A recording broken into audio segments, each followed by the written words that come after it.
In today's episode, we dive into the 5 most disturbing animal attacks in Yellowstone National Park history. From a fisherman who unexpectedly attracted a hungry bear, to a camper that left their tent only to be faced with a wild grizzly bear. But first, let's start with our first story. The morning of May 15, 2016 dawned crisp and clear over Hayden Valley, painting the landscape in golden hues that would have made any photographer's heart race with anticipation. Rachel Martinez had been dreaming of this moment for months. At 29, the Denver-based freelance photographer had built her life around capturing nature's fleeting moments, working part-time at a local camera shop while slowly building her wildlife portfolio. Rachel possessed the quiet determination that marked many successful nature photographers. Friends described her as methodical and patient, willing to wait hours for the perfect shot. She had been visiting Yellowstone for 3 consecutive years, each trip building her confidence around the park's magnificent wildlife. This particular morning, she carried dreams of expanding her hobby into something more substantial, perhaps selling prints at local craft fairs or building her online presence. Her camera bag contained their most prized possession, a Canon 5D Mark IV with a 400mm telephoto lens that had cost her 3 months of savings from her part-time job. Rachel had arrived at Hayden Valley just after sunrise, joining a small group of wildlife enthusiasts who gathered regularly at this prime viewing location. She had spent the previous evening studying weather patterns and animal behavior reports, hoping to maximize her chances of capturing something extraordinary. The grizzly sow with their 2 cubs had been grazing peacefully in Hayden Valley, approximately 100 yards from the designated viewing area where other tourists maintain their respectful distance. Rachel watched through her 400mm lens, but the shots felt ordinary, lacking the dramatic intimacy she craved. The cubs tumbled playfully in the tall grass while their massive mother kept a watchful eye, creating a scene of deceptive tranquility. Other photographers around her seemed content with distant shots, but Rachel felt the familiar frustration of knowing her images would blend into the thousands of similar bear photos posted online daily. What Rachel didn't fully comprehend was the sheer power of the animal she was photographing. Grizzly bears are among North America's most formidable predators, with adult females weighing between 290 and 400 pounds and males reaching up to 790 pounds. Their massive shoulder muscles, evolved for digging and foraging, give them the strength to flip 700-pound rocks with ease. Despite their bulky appearance, grizzlies can reach speeds of 35 miles per hour, faster than any human can run. Most critically, mother bears with cubs are exponentially more dangerous than solitary adults, as maternal instincts transform them into relentless defenders willing to fight to the death to protect their offspring. Against every instinct that had kept her safe during 3 years of wildlife photography, Rachel made the decision that would cost her everything. She left the safety of the viewing area, moving through the tall grass with her camera raised, believing that just a few yards closer would give her better shots. Her bear spray remained buried in her backpack, a fatal oversight that would haunt the investigation that followed. She had practiced accessing it quickly during her preparation, but in her excitement to capture the perfect moment, all her careful planning was forgotten. The attack unfolded with terrifying swiftness. As Rachel crept to within 40 yards of the family group, one curious cub wandered toward her position. The protective mother's response was instantaneous and devastating. 400 pounds of maternal fury charged through the grass, covering the distance in seconds while Rachel fumbled desperately for the bear spray she couldn't reach in time. Her expensive camera equipment scattered across the meadow as she fell backward, the telephoto lens separating from the camera body with a sickening crack. The sow's massive paws struck Rachel with bone-crushing force. The bear's attack was swift and decisive, driven by the most powerful instinct in nature, a mother protecting her young. Park visitors heard her screams echoing across the valley, but the tall grass and distance made any rescue attempt impossible. Several tourists called 911 simultaneously, their voices shaking as they tried to describe the horrific scene unfolding before them. When rangers finally reached the scene, they found Rachel's scattered camera equipment, the lens cracked and body damaged beyond repair.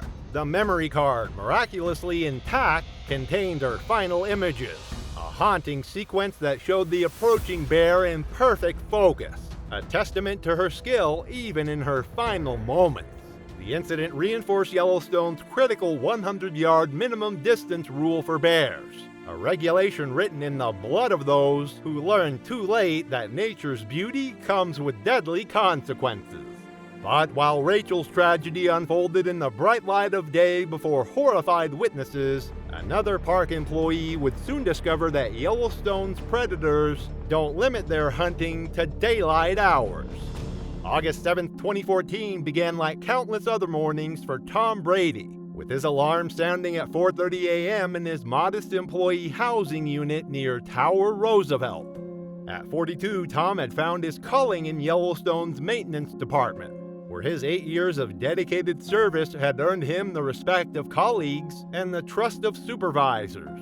He took pride in his work, particularly his habit of starting repairs before dawn to avoid disrupting the visitor experience that made the park so special. Tom embodied the quiet professionalism that kept Yellowstone running smoothly behind the scenes. Colleagues described him as methodical and reliable, the kind of man who took personal responsibility for every trail marker and bridge repair under his supervision. His wife had grown accustomed to his early departures, knowing that Tom found deep satisfaction in maintaining the infrastructure that allowed millions of visitors to safely experience the park's wonders. Tom's dedication went beyond mere job requirements. He often spent his own time researching new techniques and materials that could improve trail durability while minimizing environmental impact. His supervisor had recently recommended him for a promotion to District Maintenance Chief, a position that would have meant more responsibility and better pay for his growing family. His wife was pregnant with their second child, and Tom had been working extra shifts to save money for the baby's arrival. That particular morning, Tom was responding to storm damage on the Lost Lake Trail, where fallen trees and washouts from recent heavy rains had created hazardous conditions.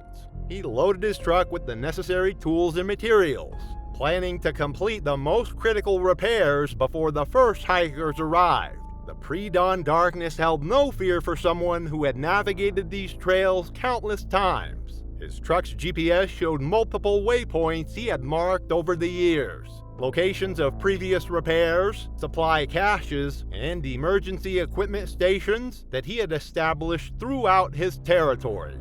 What Tom didn't know is that he was entering the territory of one of North America's most elusive and efficient predators. Mountain lions, also known as cougars or pumas, are solitary hunters that can weigh up to 220 pounds and measure 8 feet from nose to tail. Unlike other big cats, mountain lions are ambush predators that rely on stealth and surprise, often stalking their prey for hours before striking with lightning speed. Most unsettling of all, they are crepuscular hunters, most active during the twilight hours of dawn and dusk when visibility is poor and prey animals are most vulnerable. A young male mountain lion had been following elk through the same area, unsuccessful in recent hunts, and growing increasingly desperate as food became scarce. Mountain lions rarely attack humans, but this particular animal was stressed, hungry, and operating outside its normal behavioral patterns. The cat had been tracking the scent trails and movement patterns in the area for days, learning the routines of both wildlife and the occasional human presence. Recent drought conditions had pushed prey animals into different areas, forcing the predator to expand its hunting territory into regions where human activity was more common. The attack occurred around 5:30 a.m. as Tom knelt beside the trail, focusing intently on repairing storm-damaged markers.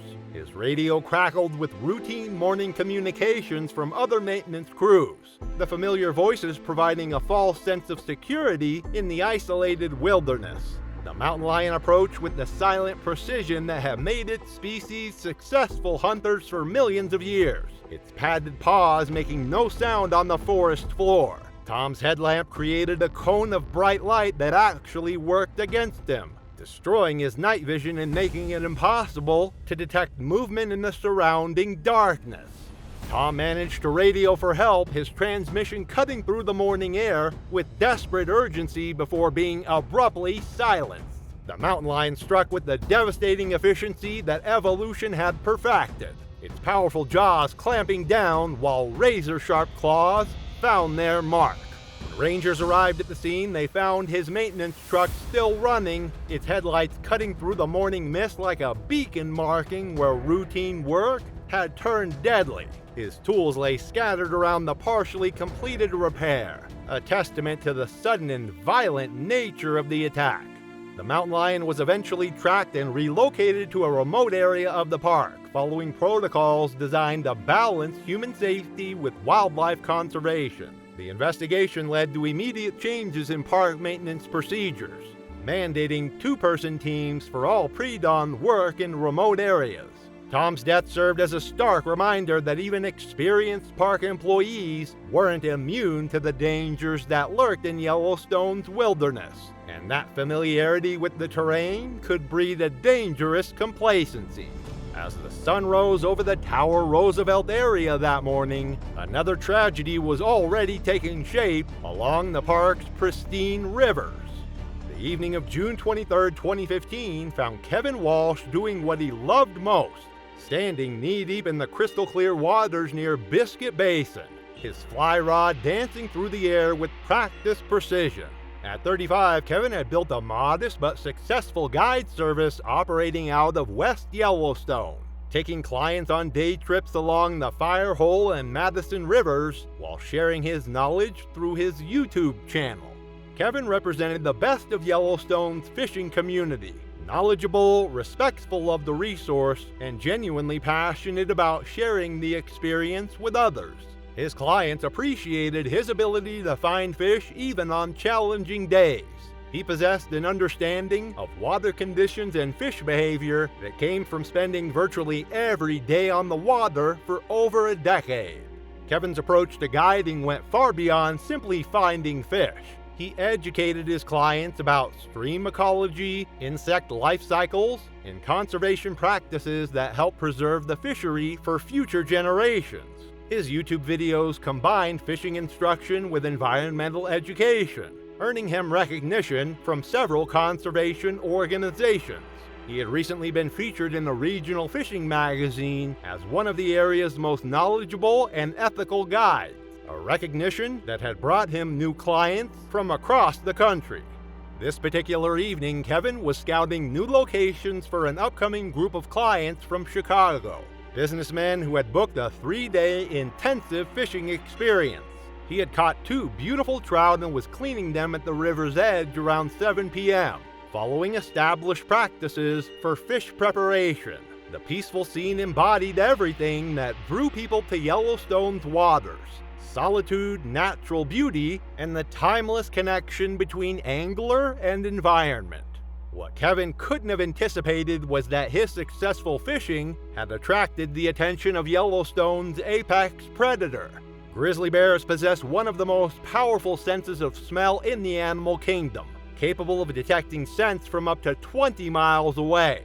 Their olfactory system is 7 times more sensitive than a bloodhound's, allowing them to locate food sources with supernatural precision.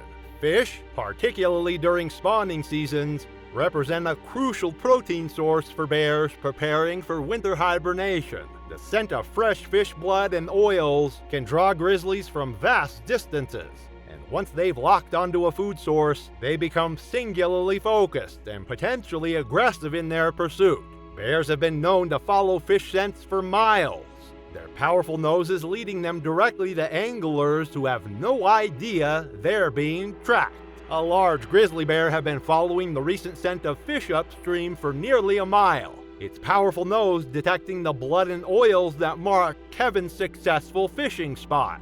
The bear moved with surprising stealth for such a massive animal, its dark fur blending perfectly with the shadows cast by riverside vegetation. Hunger and instinct drove the predator forward, drawn by scents that promised an easy meal. The bear had been unsuccessful in its recent fishing attempts at other locations, making Kevin's catch even more attractive as a potential food source.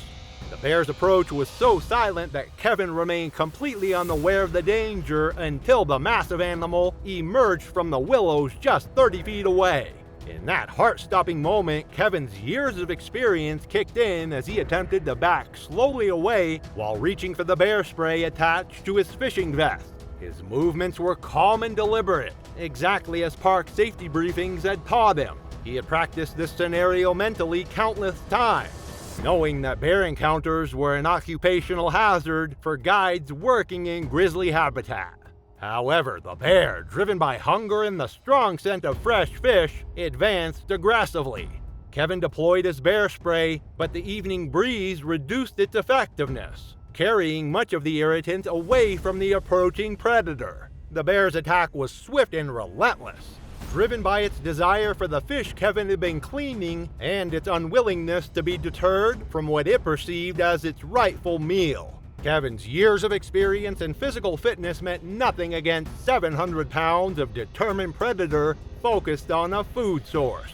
Kevin's body was recovered the following morning by search and rescue teams, his fishing gear scattered along the bank like markers of a life cut tragically short. The incident led to immediate changes in park regulations, requiring guides to use bear-proof containers for fish cleaning and establishing designated areas away from prime bear habitat for processing catches. His death prompted the development of new safety protocols that are now standard practice for all fishing guides operating in bear country. But while Kevin's tragedy unfolded along Yellowstone's famous rivers, another story was taking shape in the park's remote backcountry. October 3, 2013 brought crisp autumn weather that made Marcus Thompson fall in love with the American West during his solo road trip through the region's most iconic national parks. At 26, the Seattle-based software developer had spent most of his adult life behind computer screens, building applications in climate-controlled tech offices. This journey represented his desperate attempt to prove to himself that he was more than just another cubicle-bound programmer, a chance to silence the voice in his head that whispered he was weak and disconnected from the real world. Marcus embodied the restless dissatisfaction of someone who had achieved professional success but felt spiritually empty. His friends described him as intensely competitive and prone to taking unnecessary risks to prove his worth.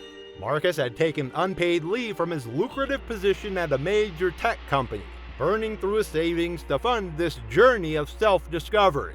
His apartment back in Seattle was filled with expensive outdoor equipment, high-tech hiking boots, moisture-wicking clothing, GPS devices, and emergency supplies that he had obsessively researched and purchased. But unlike typical gear enthusiasts, Marcus saw each piece of equipment as armor against his own perceived inadequacies, tools that would transform him from a soft office worker into the rugged outdoorsman he desperately wanted to become.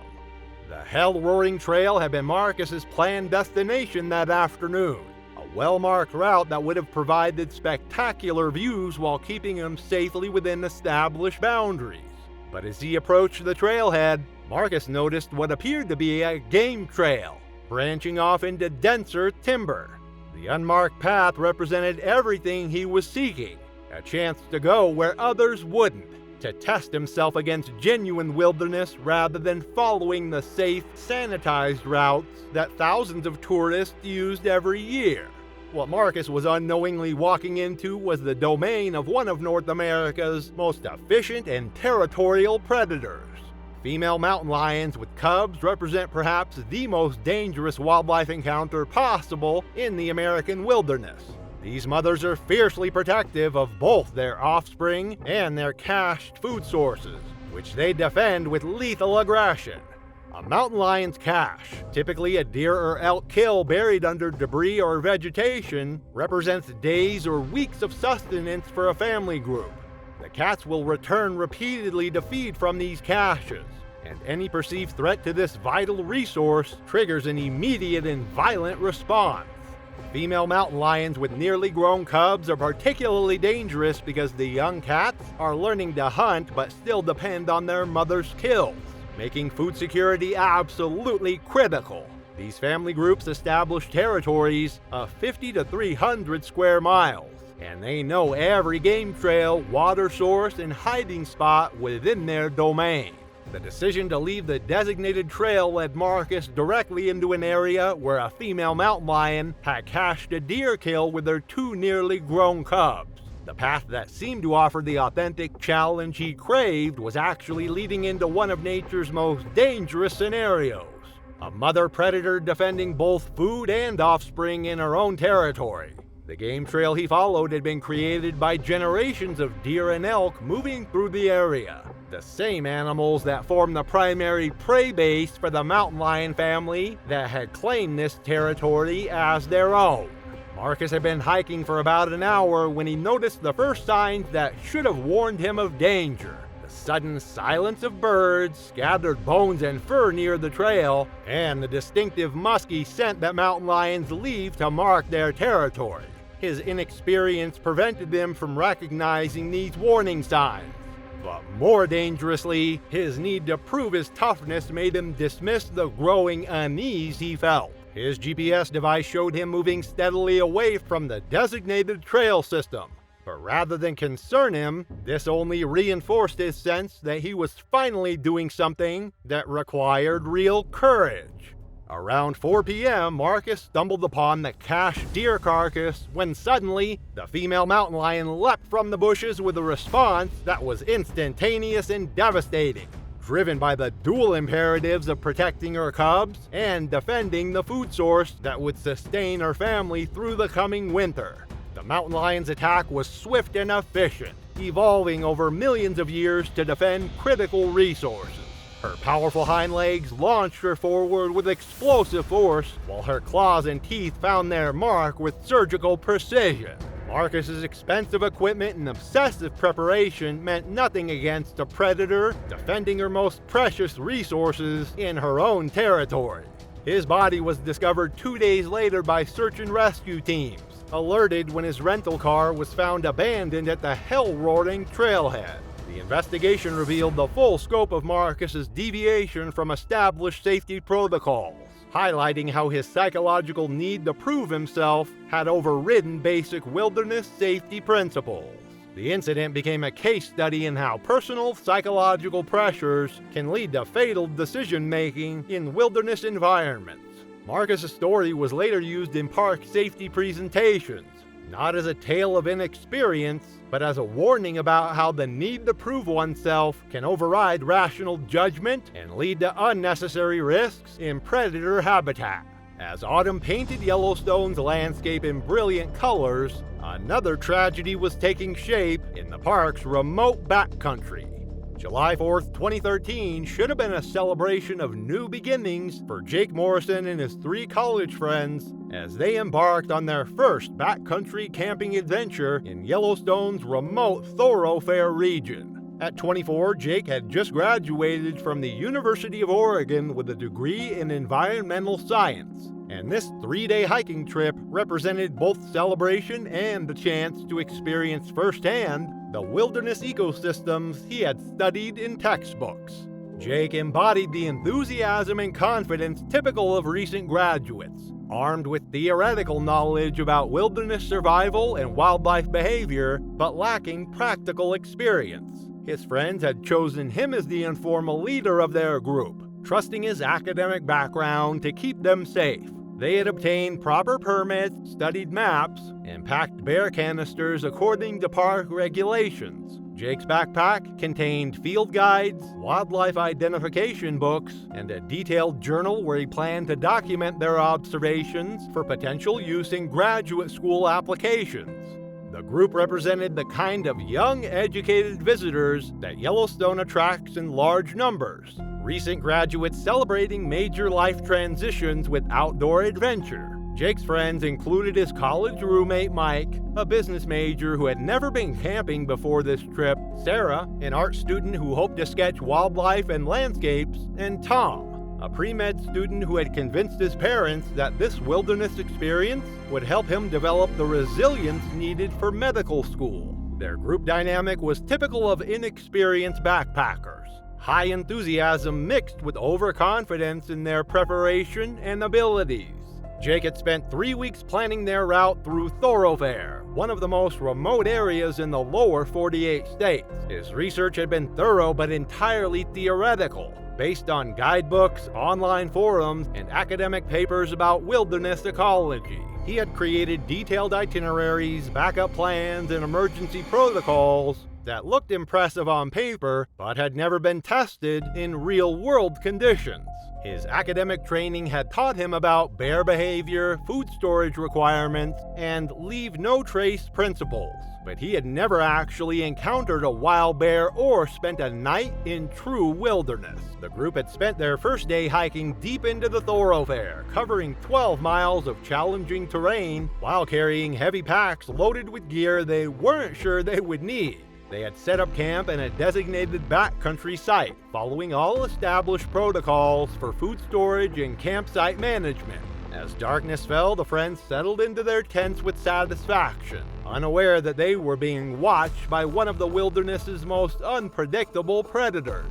Their campsite was located in prime grizzly habitat, surrounded by berry patches and game trails that attracted both prey animals and the predators that hunted them. Subadult grizzly bears represent a particularly dangerous threat to backcountry campers.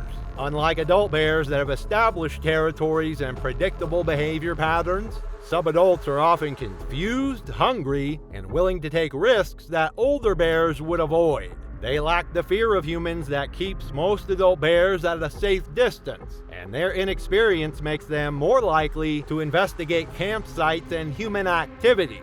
Most dangerously, subadult bears are often desperate for food and haven't yet learned to associate humans with danger. Their size, typically 200 to 400 pounds, makes them large enough to be lethal but small enough to be bold, creating a perfect storm of curiosity, hunger, and reckless behavior that has resulted in numerous backcountry attacks. A subadult grizzly had been drawn to their campsite by the lingering scent of toothpaste, despite their careful adherence to food storage requirements. The young bear had been watching the camp for hours, its curiosity overriding the natural wariness that keeps most bears away from human activity. The bear had been unsuccessful in finding natural food sources in recent days, making the unusual scents and sounds from the campsite increasingly attractive as potential feeding opportunities. Around 2 a.m., Jake was awakened by rustling sounds outside their tent. His academic training had taught him about bear behavior and safety protocols, but theoretical knowledge felt different when applied to strange sounds in absolute wilderness darkness. Rather than waking his friends or staying safely inside the tent, Jake made the decision that would cost him his life. His field notebook contained detailed instructions about bear encounters, but in the darkness and confusion of the moment, all his careful preparation was forgotten. Armed with only a small flashlight and bear spray, Jake quietly unzipped the tent and stepped into the night to investigate. The subadult grizzly, already agitated by the unfamiliar scents and sounds of the campsite, was startled when Jake's flashlight beam struck its eyes from just 15 feet away. The bear's reaction was immediate and aggressive, driven by surprise and the territorial instincts that make young bears particularly unpredictable. Jake attempted to deploy his bear spray, but the direction of the wind worked against him, blowing the irritating mist back into his own face and temporarily blinding him when clear vision was most critical. The bear closed the distance in seconds, its attack swift and devastating. Jake's friends were awakened by sounds of the struggle, his coughing from misdirected bear spray mixing with screams that would haunt their memories forever. Their attempts to help were hampered by darkness, confusion, and their own inexperience with emergency situations. By the time his friends emerged from their tents, the attack was over. They found Jake's body 40 feet from their campsite the next morning, the bear having disappeared into the vast wilderness that stretched endlessly in all directions. The animal was tracked by rangers but had already moved far from the scene, following ancient patterns of movement that had kept its species alive for millennia. The investigation revealed the cruel irony of Jake's death. His bear spray would have been effective if deployed correctly, but panic and inexperience had turned a potentially life-saving tool into a liability. Jake's friends struggled with survivor's guilt and knowledge that their celebration trip had ended in unimaginable tragedy. The remote location that had promised adventure and solitude became a nightmare of isolation, where help was days away and wilderness that had seemed beautiful in daylight revealed its deadly indifference in darkness. Their rescue and evacuation became a complex operation involving multiple agencies and highlighting the challenges of emergency response in Yellowstone's most remote areas.